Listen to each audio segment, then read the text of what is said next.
इस देश के कोने कोने में बिखरी पड़ी हैं ऐतिहासिक कहानियाँ, कुछ पत्थरों में गढ़ी हुई, कुछ मिट्टी में दबी हुई हैं ऐतिहासिक कहानियाँ। हेलो दोस्तों, नमस्कार। मैं पहला स्वागत करता हूँ आज फिर इस न्यू वीडियो में। तो आज हम बात करने वाले हैं गिन्नौरगढ़ किले के इतिहास के बारे में। तो आइए जानते हैं गिन्नौरगढ़ की कुछ महत्वपूर्ण बातें। गिन्नौरगढ़ किला। यह किला मध्य प्रदेश के रायसेन जिला में स्थित है। किला रातापानी टाइगर रिजर्व के अंदर एक ऊंची चट्टानी चोटी पर है, जिसकी ऊंचाई करीब 700 मीटर है। यहाँ दो प्राकृतिक जल निकाय तालाब और किले की दीवारें, महलों, गेट हाउस और पानी संरक्षण संरचनाएं के अवशेष मिलते हैं। किले का शुरुआती रूप परमार वंश के समय माना जाता है। परमार वास्तुकला के अवशेष भी यहाँ देखे गए हैं। बाद में यह किला गोंड शासकों के अधीन आया और इसकी असल प्रतिष्ठा गोंड शासकों के शासनकाल में बढ़ी। गोंड योद्धा निजाम शाह ने इस किले को गोंड साम्राज्य के अपने गढ़ों में से एक बनाया। निजाम शाह की प्रमुख रानी थी रानी कमलापति।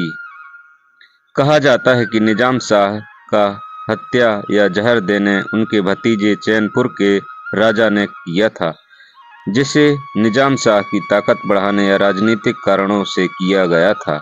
निजाम शाह की मृत्यु के बाद रानी कमलापति और उनका बेटा नवल शाह इस किले में चले गए और वहां सुरक्षित छिपे। रानी कमलापति ने अपने बेटी की सुरक्षा के लिए मोहम्मद दोस्त खान से सहायता मांगी। किंवदंती के अनुसार कि उन्होंने खान को बहुत पैसा या भूमि दी और खान ने उनकी रक्षा की। खान ने गुप्त रूप से 100 सैनिकों को महिलाओं के वेश में भेजा। पालकी जैसी बातें इतिहास में मिलती हैं और किले पर कब्जा कर लिया। इसके बाद नवल शाह और उनके समर्थकों को मारकर किला खान के नियंत्रण में आ गया। गिन्नौरगढ़ किला में कई महल, गेस्ट हाउस, बावड़ियां, जल संरक्षण तालाब आदि हैं। कहा जाता है कि किले में 7 मंजिला महल था। यह किला प्राकृतिक वन से घिरा हुआ है, इसलिए रणनीतिक दृष्टि से यह मजबूत था। गोंड शासकों के बाद यहाँ मुगल और पठानों का भी प्रभाव रहा है। किला न केवल गोंड शक्ति का केंद्र था, बल्कि वह भोपाल के शुरुआती दिनों में महत्वपूर्ण भूमिका निभाता रहा। बाद में यह इतिहास में धीरे धीरे सुनसान और संरक्षण की ओर गया। 20वीं सदी की शुरुआत तक इसके भवन जर्जर अवस्था में पहुंच गए।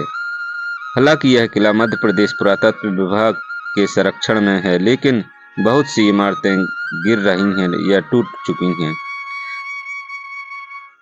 वन विभाग और पुरातत्व विभाग के बीच संरक्षण को लेकर चुनौतियां रही हैं। रानी कमलापति के बारे में कई लोक कथाएं प्रसिद्ध हैं। कहा जाता है कि वह बहुत सुंदर थीं और परियों जैसी तुलना भी होती है। एक लोक कथा यह भी है कि वह चांदनी रात में एक कमल आकार की नाव में अपनी नौकरानियों के साथ झील पर तैरती थी।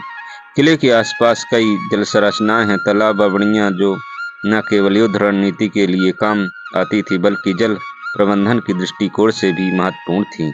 चलिए दोस्तों, आज के लिए इतना ही। वीडियो पसंद आए तो लाइक, शेयर, सब्सक्राइब जरूर करें। मिलते हैं इसी प्रकार के नेक्स्ट वीडियो में। जय हिंद, वंदे मातरम।